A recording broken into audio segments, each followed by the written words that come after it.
वारदात को अंजाम दिया। सीसीटीवी में एटीएम से टैंपरिंग की पूरी घटना कैद हुई।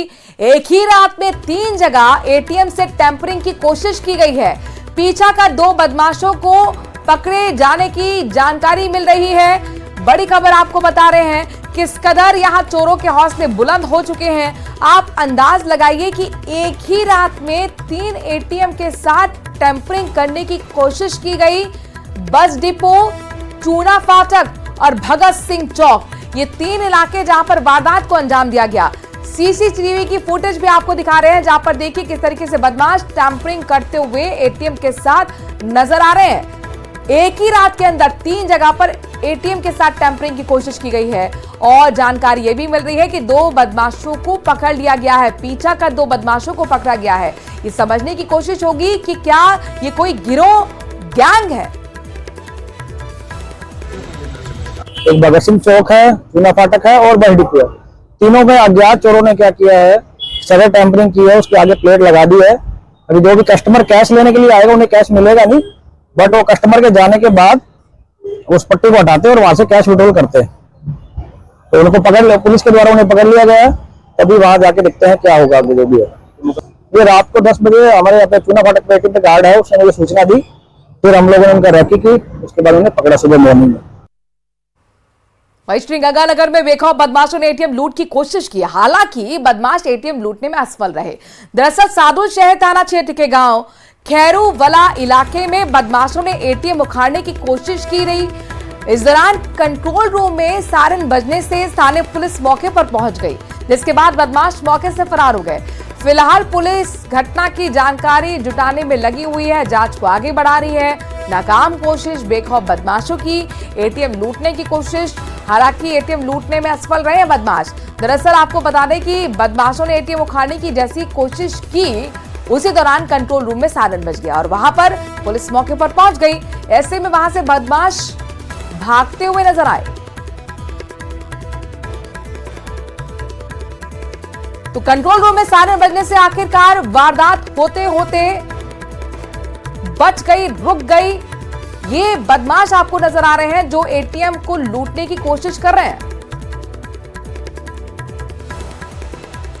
भीलवाड़ा से बड़ी खबर आ रही है, जहां पर हिंदुओं पर अत्याचार के विरोध में असीन कस्बे को बंद कर दिया गया है।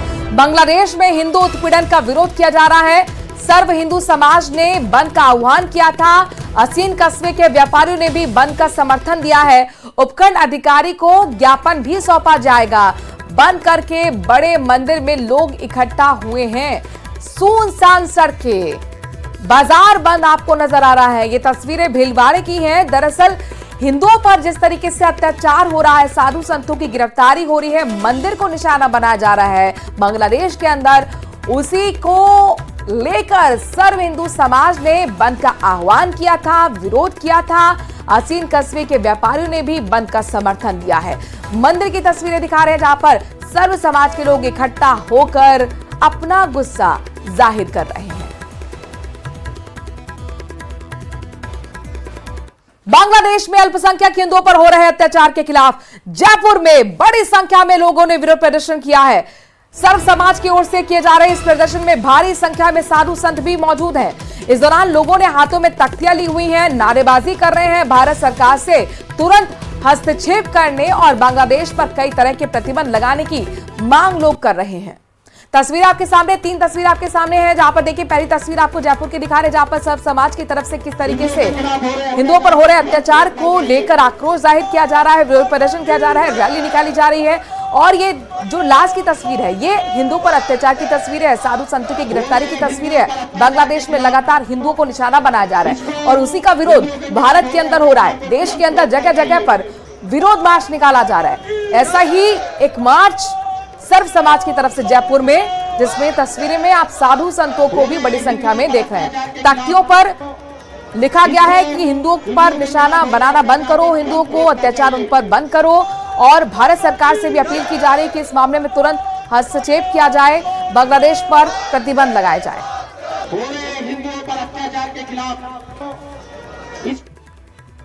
जयपुर से इस वक्त की बड़ी खबर, गृह राज्य मंत्री जवाहर बेगम से मिले किरोड़ीलाल मीणा। पुलिस द्वारा प्रताड़ित छात्रा मंजू शर्मा भी उनके साथ रही। कल रात पुलिस ने छात्र नेताओं के घर पर दबिश दी थी। दबिश के दौरान किरोड़ी लाल मीणा और सीआई के बीच तीखी बहस भी हुई थी। मंत्री किरोड़ी लाल मीणा ने पुलिस इंटेलिजेंस पर सवाल उठाए थे।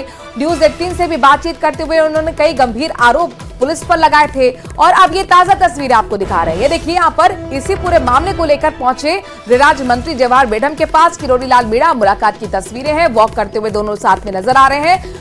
जाहिर तौर पर उनके साथ छात्रा मंजू शर्मा जो कल रात भी नजर आई थी, वो भी नजर आ रही है। प्रताड़ित करने का उन पर आरोप है पुलिस के द्वारा। कल रात पुलिस ने छात्र नेताओं के घर पर दबिश दी थी और इसी बात को लेकर तीखी नोकझोंक भी किरोड़ी लाल मीणा और सीआई के बीच में हुई थी, जिसमें सीआई अपना तर्क रख रही थी, लेकिन किरोड़ी लाल मीणा पुलिस इंटेलिजेंस पर सवाल उठा रहे थे।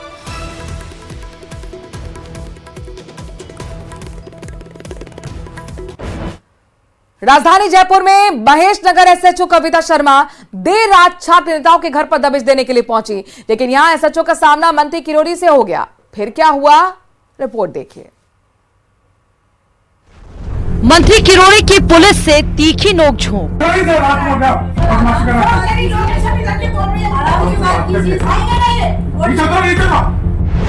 महिला पुलिस अधिकारी को जमकर हड़काया। किसके साथ आई मकान मालिक है मेरे साथ के लिए आई।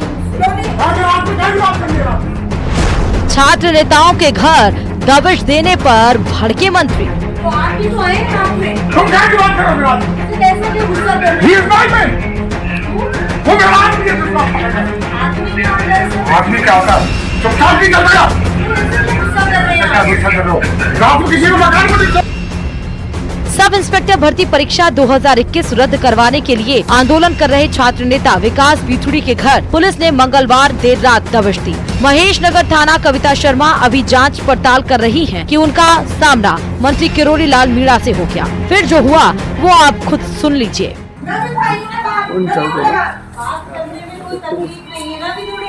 वो तो आना पड़ेगा आपको बाहर को। बाहर तो आना पड़ेगा। नीचे आ जाओ, नीचे आ जाओ। मैडम रात को बदमाशी कर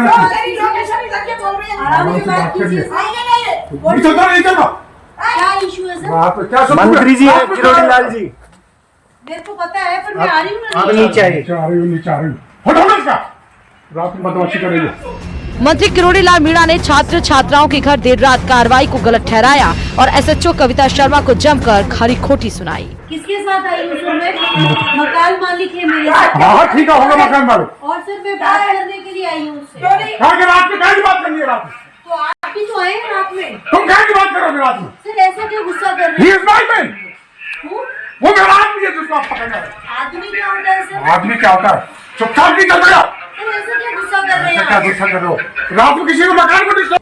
जब डॉक्टर किरोड़ी लाल मीणा महेश नगर में मौके पर पहुंचे तो वहां खड़ी पुलिस की गाड़ी में उन्हें एक युवती मंजू शर्मा भी मिली, जिसे पुलिस महारानी फार्म इलाके से उठाकर लेकर आई थी। जब मंत्री किरोड़ी ने महिला अधिकारी से युवती को डिटेन करने पर सवाल किए तो एसएचओ जवाब दिए बिना युवती को छोड़कर मौके से रवाना हो गयी। आपको क्यों पकड़ा? मुझे नहीं पता सर, मैंने मंजू बेटा आपके पापा को बुलवा। मंजू मंजू पापा को साथ क्यों नहीं लाई? मंजू इधर आओ। पापा को साथ क्यों नहीं लाई? मेरे को बात, अकेले बच्चे को कैसे पकड़ लाई? बच्ची को पकड़ के नहीं लेकर आई सर, बात तो गाड़ी में बैठा रखा है तुम्हारी में? मैडम ये 11 बजे कौन सा समय होता है बात करने का? आप बताइए ना, आपने पहले इनको नोटिस दिया था क्या मैडम? मैडम आपने नोटिस दिया था क्या इनको पहले? बताया जा रहा है कि किरोड़ी ने विकास बिथुड़ी को सुरक्षा का भरोसा दिलाया और डिटेन की गई युवती मंजू को उसके घर भिजवाया। न्यूज 18 से खास बातचीत में किरोड़ी ने कहा कि राज्य की इंटेलिजेंस सीएम और गृह मंत्रालय को गुमराह कर रही है। चैनल के जरिए मुख्यमंत्री जी से कहना चाहूंगा कि आप सच्चाई पता करो। मुख्यमंत्री जी, आपकी इंटेलिजेंस गलत रिपोर्ट दे रही है। जो एसआई वाले बच्चे परेशान हैं और वो अपनी बात कोई लोकतांत्रिक तरीके से रखना चाहते हैं तो आपको तसल्ली से सुनना चाहिए। मैं उनको भेजूंगा। शत्रुघ्न गौतम से मेरी बात हुई है कि उनको ले जाएं और अपनी पीड़ा मुख्यमंत्री को जाके सुनाएं। मंत्री किरोड़ी लाल मीणा ने राजस्थान पुलिस और इंटेलिजेंस पर कई सवाल उठाए हैं। वहीं घटनाक्रम को लेकर पुलिस की ओर से फिलहाल कोई बयान सामने नहीं आया। अब देखना होगा कि ये मामला किस तरह आगे बढ़ता है। जयपुर से न्यूज़ 18 के लिए विष्णु शर्मा और रोशन शर्मा की रिपोर्ट। राजस्थान के चूरू के सरदार शहर में भीषण सड़क हादसा हो गया, जिसमें तेज रफ्तार कैंटर और टाटा सफारी के बीच जोरदार टक्कर होने से सफारी में सवार 5 लोगों की मौत हो गई, जबकि एक शख्स गंभीर रूप से घायल हुआ है। अस्पताल में उसे भर्ती कराया गया है। जानकारी के मुताबिक हनुमानगढ़ रोड मेगा हाईवे पर बुकनसर फाटा के पास यह हादसा हुआ। फिलहाल हादसे के बाद पुलिस मामले की जांच में जुटी हुई है।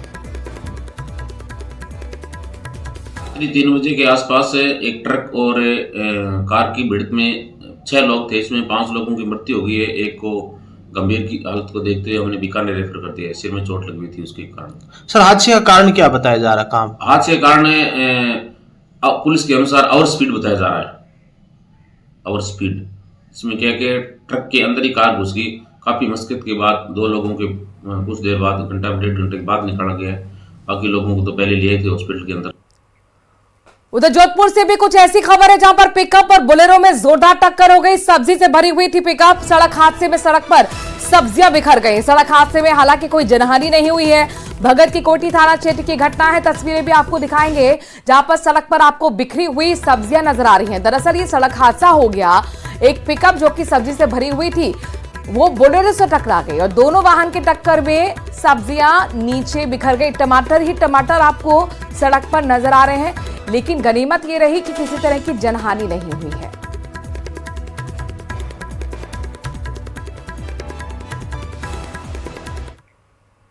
बिग ब्रेकिंग बड़ी खबर बांसवाड़ा से है, जहां पर नाले के किनारे युवक का शव मिलने से सनसनी फैल गई है। मौके पर पहुंची कोतवाली थाना पुलिस। मृतक की सरपंच के भतीजे के रूप में पहचान की गई। साथ ही खबर यह है कि पूरा जो मामला है निचला घंटाला गांव से जुड़ा हुआ है।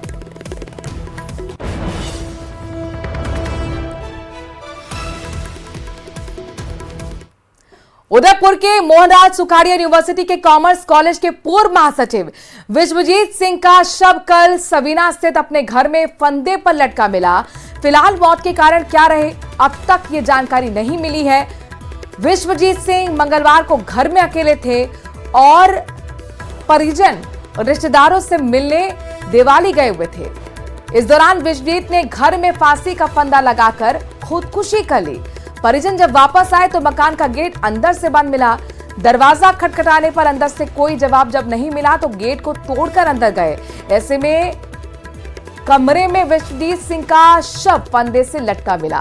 पुलिस को जानकारी दी गई। पोस्टमार्टम करवाकर परिजनों को सौंप दिया गया है शव, और आगे की कार्रवाई में पुलिस जुटी हुई है।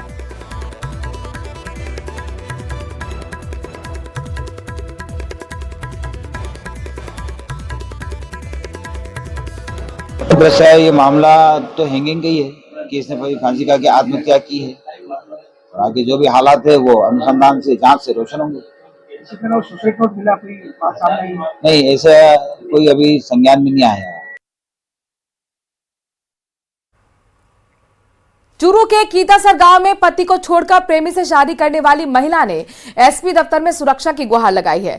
पीड़ित गायत्री का कहना है कि जब उसने अपने प्रेमी से रिश्ता जोड़ा है, तब से उसे जान से मारने की धमकी मिल रही है। पीड़ित गायत्री का कहना है कि 3 साल पहले उसकी मुलाकात रामचंद्र से हुई, लेकिन भाई के बदले आटा साटा में उसकी भी शादी करा दी गई। फिर भी उसे पति पसंद नहीं आया और ऐसे में 9 महीने जब उसके भाई का रिश्ता टूटा तो गायत्री भी ससुराल से मायके आ गई। अब फिर जेगनिया गांव में रहने वाले रामचंद्र के संपर्क में आई। रामचंद्र की माने तो 3 महीने पहले गायत्री अपना पीहा छोड़कर उसके पास आ गई। फिर दोनों दिल्ली में अपने किसी परिचित के पास जाकर रहने लगे।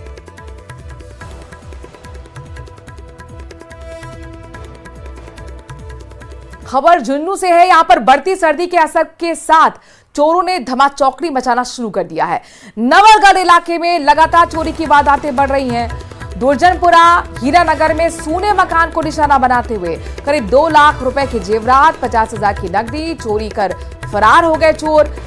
घर में लगे सीसीटीवी में भी ये घटना कैद होती, लेकिन उससे पहले चोरों ने यहां इस कैमरे को ही तोड़ डाला, इसका एंगल बदल डाला। इसके बाद चोरों ने चोरी की वारदात को अंजाम दिया। बढ़ती चोरी की घटनाओं से पुलिस की रात्रि गश्त पर सवाल खड़े हो रहे हैं। चोरी हुई है, फिर मैंने मेरे भांजे को कल फ़ोन किया तो वो देखा तो मेरे भी चोरी हुई है। करीब 2 लाख के करीब सोना चांदी ले गए।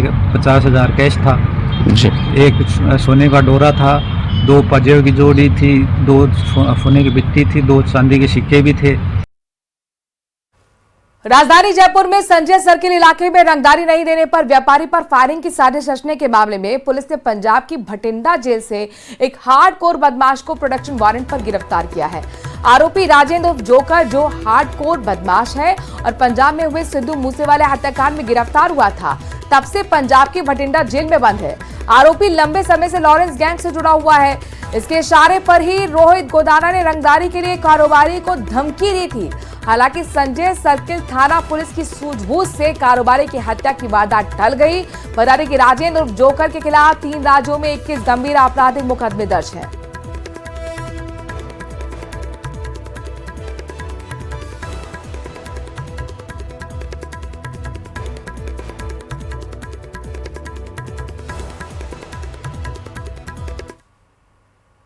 के ऊपर इतना इम्प्रेस्ड है और मानते हैं कि फिनटेक के द्वारा ही हमारी इकोनॉमिक डेवलपमेंट जल्दी होने का संभावना है। अगर फिनटेक का इतना महत्व है और उसमें पैसा डालने के लिए बहुत सारे लोग तैयार है विदेश में, महाराष्ट्र में उनको प्रोत्साहन देने वाले काम बहुत होना चाहिए। उससे महाराष्ट्र का लीडरशिप रोल बरकरार रहे। और जैसे इससे पहले महाराष्ट्र की कल्चर, लिटरेचर, भाषा और थॉट लीडरशिप का स्थान था, वो स्थान हम तुरंत और दोबारा प्राप्त करना है। और उसमें मैं माननीय प्रधानमंत्री जी का याद दिलाऊं, इस विषय में उनका कदम हम पिछले 6-8 महीने में जो हुआ उसको याद दिलाना जरूरी है। मराठी भाषा को क्लासिकल लैंग्वेज स्टेटस देना, और उससे पहले वर्करी संप्रदाय के लोग जुलाई में जब जाते हैं आषाढ़ की एकादशी के समय, उनके लिए वो कॉरिडोर बना। ये सब महाराष्ट्र और मराठी और महाराष्ट्र के थॉट लीडरशिप और कल्चरल लीडरशिप का प्रधानमंत्री जी प्रमुखता देते हैं, उसका एग्जाम्पल उदाहरण। और महाराष्ट्र का एक बड़ा निर्णय पिछले 50 साल में होना था, वो कभी नहीं हुआ, पता नहीं कारण क्या है, मगर अभी मोदी जी के द्वारा वदावन पोर्ट, जो उनका ड्राफ्ट के वजह से भारत में ही सबसे ड्राफ्ट ज्यादा अधिक है, ऐसे पोर्ट 76,000 करोड़ का अनाउंसमेंट होना सामान्य निर्णय नहीं है। ये सब स्पष्ट करता है कि केंद्र में मोदी जी की सरकार महाराष्ट्र के उन्नति के लिए कितने सारे स्कीम्स ले आए, उसको तुरंत इंप्लीमेंटेशन करना। और मैं इसमें उदाहरण में देती हूं क्योंकि इसको मैं क्लोजली मॉनिटर करती हूँ। बुलेट ट्रेन का व्यवस्था, अब तक ट्रेन चलता होगा अगर बीच में वो कांग्रेस लेड गवर्नमेंट नहीं आते और उसमें रुकावट ना पैदा करते। जापान से हमें इतना सस्ता से लोन मिला उस कारण, मगर डिले के कारण वो इधर उधर हो करके इतना कष्ट हम झेल रहे। ऐसे ही आ रहे शेड, मेट्रो का, कार्स का शेड, कितने डिले किसके लिए? मुंबई सबर्बन ट्रेन्स का भीड़ हम देख रहे हैं, उसमें जनता का सुविधा के लिए हम काम करने के लिए सामने आए, रुकावट पैदा करने वाले दूसरे पार्टी। अभी मैं मानती हूं जनता इन सब को देख लिए और समझ लिए, इसलिए हमें इतना बड़ा सा मैंडेट दिया है। और इधर इस हॉल में नव निर्वाचित एमएलए गण के उत्साह देखकर मैं जरूर ये कहना चाहती हूँ, मुंबई का अग्रणी स्थान हम तुरंत वापस ले आने के लिए काम करेंगे।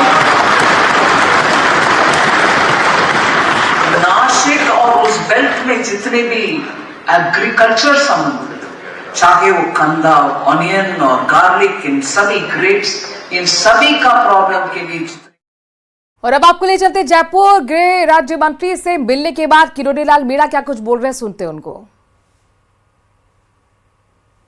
कहना चाहता हूं, केवल इन बच्चों को कल मिलाना था और हमारी पुलिस ने जो किया उसका दुखड़ा इन बच्चों ने अंदर रो दिया। माननीय गृहमंत्री जी को सारी बात बता दी। माननीय गृहमंत्री जी ने आश्वासन दिया है कि मैं इनको अभी ले जाके मुख्यमंत्री जी से मिलाऊंगा। और रात को मैं 11 बजे मेरे पास फोन आया ये सब इंस्पेक्टर बच्चों का कि ये जो विकास विधूड़ी जिसकी अभी हाल ही में शादी हुई है, ये महावीर नगर में एक किराए पे कमरे में रहता है। वहाँ पुलिस रात को पहुंची कविता शर्मा की अगुवाई में।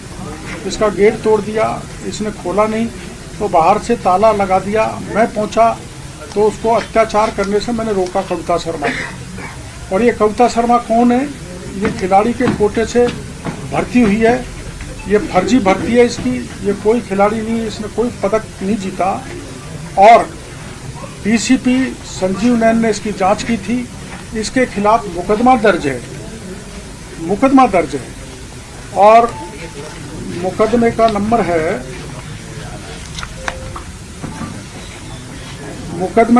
625/2017। इसकी जांच एटीएस ने की है और एटीएस ने यह प्रमाणित किया है कि ये कविता शर्मा दोषी है। और 2017 की जांच अब तक पड़ी हुई है। इसके खिलाफ कार्रवाई करना तो दूर की बात, इसको जयपुर जैसे महानगर में एक थाने का इंचार्ज बना रखा है। 16 सीसी या जिसके खिलाफ मुकदमा दर्ज होता है या चार्जशीटेड होता है उसको कोई फील्ड पोस्टिंग नहीं मिलती है। इसने रात को अत्याचार किया। एक लड़की जो कवारी है, ये थाना गाजी की रहने वाली है, अपने सब इंस्पेक्टर आरएस की परीक्षा की सब इंस्पेक्टर आरएस की परीक्षा की तैयारी कर रही थी। इसका कोई दोष नहीं है। इसको ये घर पर 3 मेल और कविता खुद गई, इनसे धक्का मुक्की की, बाप को कुछ जवाब बताया नहीं और रात के 11:30 बजे इसको उठा के कविता शर्मा ले गई। घंटों तक इसको गाड़ी में बैठाए रखा। मैं इसको छुड़ा के लाया और इनके पिताजी को जाके इस बच्ची को सुपुर्द किया। इसकी आप बीती ये है, ये विधूड़ी और उसकी धर्मपत्नी है, इनसे सुन लो।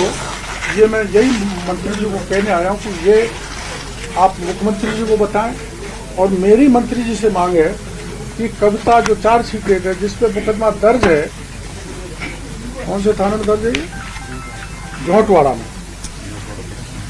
जोहटवाड़ा में दर्ज है। और एक महिला के फ्लैट और जमीन पे कब्जा कर रखा है। वो इसके डर के मारे कलकत्ता भाग गई। उसको भी मैं कल आपके सामने पेश करूंगा तो आपको सच्चाई सामने आ जाएगी। तो मेरी मुख्यमंत्री जी से मांगे, गृहमंत्री जी से मांगे, इस कविता को गिरफ्तार करें क्योंकि कानून से बड़ा कोई नहीं है। मेरे पे भी मुकदमा दर्ज होगा तो मैं गिरफ्तार हूँगा।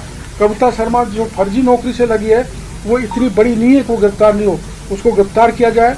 और इनके खिलाफ जो रात में बिना सूचना के घर में घुस के कार्रवाई की है उसके संबंध में भी जो दोषी है उनको खिलाफ कार्रवाई करें और एसआई पेपर रद्द करें।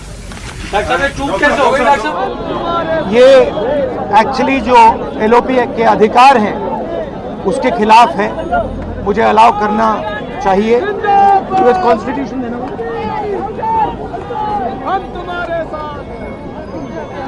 ये कॉन्स्टिट्यूशन के खिलाफ है। हम सिर्फ संभल जाना चाहते हैं, देखना चाहते हैं वहाँ क्या हुआ, लोगों से मिलना चाहते हैं। मगर हमारा जो कॉन्स्टिट्यूशनल अधिकार है, मेरा जो कॉन्स्टिट्यूशनल अधिकार है उसको मुझे दिया नहीं जा रहा है। तो यही है, नया हिंदुस्तान है, कॉन्स्टिट्यूशन को ख़त्म करने का हिंदुस्तान है, अंबेडकर जी के कॉन्स्टिट्यूशन को ख़त्म करने का हिंदुस्तान है। मगर हम लड़ते रहेंगे। धन्यवाद।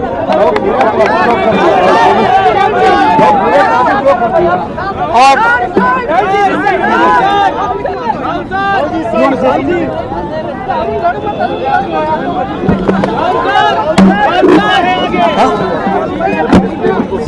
सब लोगों की हिंसा पे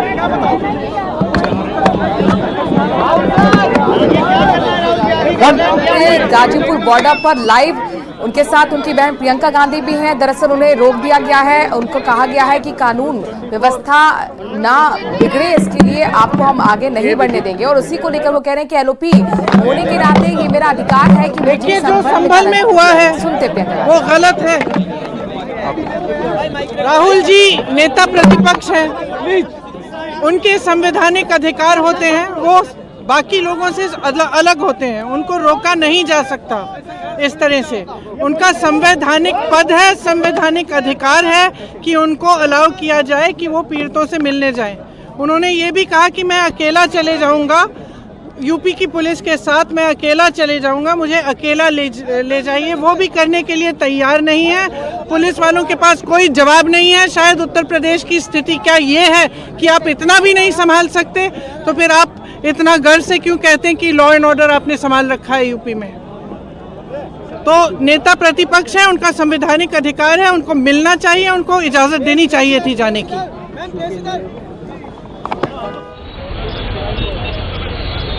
पर कह रही हैं अपने भाई राहुल गांधी के लिए कि संवैधानिक पद पर राहुल गांधी हैं, यानी कि नेता प्रतिपक्ष हैं और उनके संवैधानिक अधिकार हैं, उनका हक बनता है कि संभल का वो दौरा करते, वहां पर जाते, लेकिन पुलिस ने उन्हें रोक दिया। ये नहीं होना चाहिए।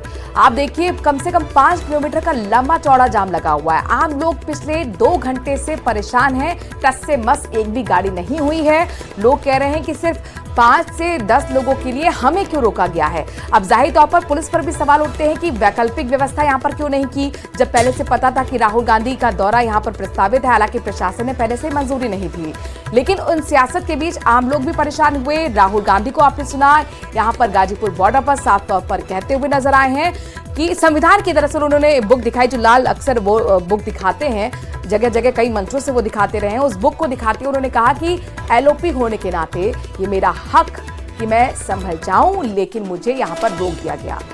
प्रियंका गांधी भी उनके साथ थी। उन्होंने कहा कि जाहिर तौर पर ये सही नहीं है। केसी वेणुगोपाल भी है, सुनते हो। आफ्टर 4-5 days बाद they purposefully block the traffic. We don't want to create a problem for the common people. You will wait, sir. You will wait, sir. Sir, you will wait, sir. Sir, you will wait till 6, sir. Sir, you wait till 6. हम common लोगों को यानी कि आम लोगों को परेशानी नहीं होने देना चाहते, लेकिन ये सरकार या प्रशासन की तैयारी होनी चाहिए थी। आगे की रणनीति क्या होगी, क्या यहाँ पर रुके रहेंगे, काफिला यहाँ से कहाँ जाएगा, क्या वापस जाएगा या संभल में आगे जाने की कोशिश करेगा, ये देखना महत्वपूर्ण होगा। क्योंकि मीडिया देखिए लगातार केसी वेणुगोपाल से पूछती भी रही कि आगे आप क्या करेंगे, क्या कदम होगा। इसको लेकर उन्होंने कुछ नहीं